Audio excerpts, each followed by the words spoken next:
the next part about what communication for a leader is it must be a two-way street.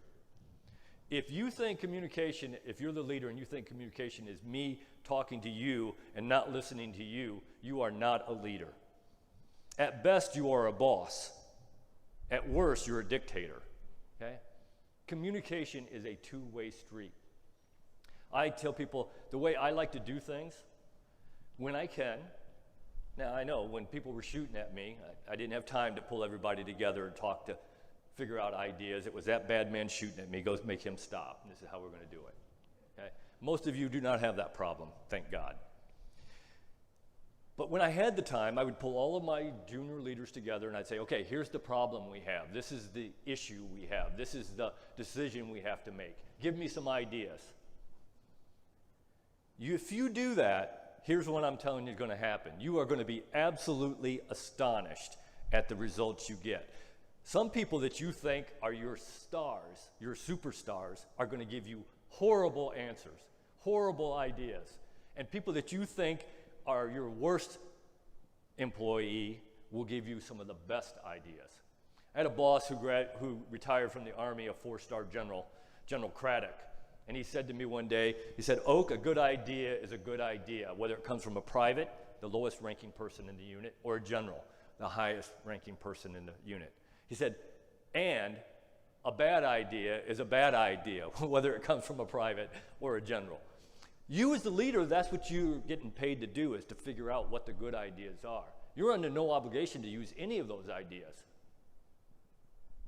But here's what happens when you do. Two things. When you throw that out there and let people start giving you ideas, two things happen. Number one, they feel a valued member of the team. You ask them their opinion. Even if you didn't use their opinion this time, you might use it next time. But you asked their opinion.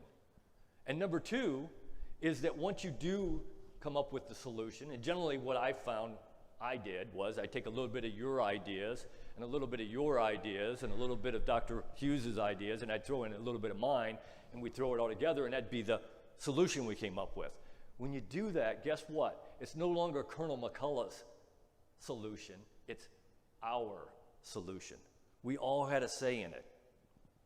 Now they got some skin in the game. Now it's important to be successful.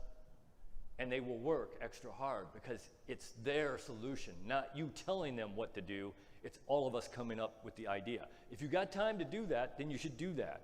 A two-way street. So I like to do it that way. When you communicate with people, you must be concise, succinct, and easily understood. That old adage, if it can be misunderstood, it will be, is absolutely true. How many in here have ever given the people who work for you a job, a task, and given them the resources and said, this is what I want, and 3 weeks later when they bring it back to you and you look at it and you say, that's not what I asked for. And they said, oh yeah, it is. You know what? When you look back on it, I bet you that is exactly what you asked for. It's not what you wanted, but it is what you asked for. Okay? So you got to be concise, succinct, and easily understood, because they will misunderstand it if you can. And I always use Napoleon. Everybody in here knows who Napoleon is, I'm sure. The greatest general that ever lived. We still, in the greatest army in the world, use things that Napoleon came up with in 1805, okay? When he was on the battlefield directing the battle, he sat up on his big white stallion, and standing right next to him, he had a low-ranking corporal that would stand there. And when it would come to the point where he had to put out new orders to his generals, he would write the order and then he would read it off to this corporal. And after he did that, he said, okay, young man, tell me what I just asked you to do in your own words. And if the corporal could do that, great order. Easily understood, send it out. If the corporal couldn't, then he started over again. Because if it can be misunderstood, it will be. Everybody who's in a leadership position needs a Napoleon's corporal. And they can't be somebody who's afraid to hurt your feelings and tells you exactly what you want to hear. That's a waste of time. It needs to be somebody who is not afraid to hurt your feelings. In my career, I was lucky. I was always lucky. My wife was my Napoleon's corporal. And believe me, she has no problems hurting my feelings. Okay? In fact, I think she likes to on occasion. But she kept me from doing some stupid things. I'd come home at, this is true. I'd come home and I'd say, "Hon, you know what I'm going to do tomorrow?" And I'd tell her, and she'd look at me and she'd say, "Are you stupid? You can't do that." And I think to myself, well, I didn't think I was, but you know what? When I started thinking it through, I was like, yeah, I was going to do something pretty stupid. She kept me from doing it. If you don't have that Napoleon's corporal, I promise you, you are going to do something stupid. You got to have somebody who you trust that's going to tell you the truth when the emperor's new clothes. You got to have that person who's going to be honest with you. And if you don't, you're going to do some pretty dumb things. Last piece about communication is meetings. None of us have ever sat through a boring meeting, right?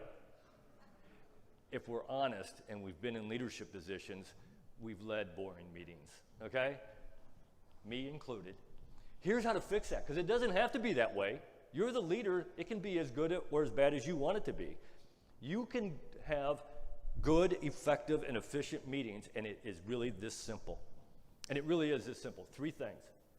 Number 1, you must have an agenda, and that agenda goes out not when they walk in the door. You're wasting your time. That is an absolute waste of time. Hand it out 2, 3, 4 days, 5 days before your meeting. That way, they get to come. They can do the research that they need to do to talk about the things you want to talk about. There's a concept. They actually come prepared. They've already done the research. Otherwise, they don't have the research, and you're just wasting your time. So it must go out ahead of time. Number 2, you must have a time limit. And the shorter, the better. I'm here to tell you, if you're running a meeting and I'm in there and you go over an hour, you have lost me. I may still be there physically, but I'm thinking about fishing. I'm thinking about having a beer. I'm thinking about the ball game. I'm thinking about something, but it isn't what you're talking about, okay? Got to have a time limit, and the shorter, the better. And then the last thing is you must stick to the agenda. You have to be brutal. I don't know how many times I've been running a meeting, and one of my best people would come up with this great idea, and they'd throw it out there, and I'd say, whoa, stop. That's a great idea, and we can talk about it after the meeting in my office. We can talk about it next meeting, but right now we are talking about what's on the agenda, period. End of story. If you do those 3 things, you will run meetings that people actually like to come to because they're effective, they're efficient, and you get things done. If you don't do those 3 things, then here's my suggestion to you. Take a box and put it outside the door so that when people come to your meeting, they can put all their sharp objects in there so they don't poke their eyes out during your boring meeting. Okay? It really is that simple.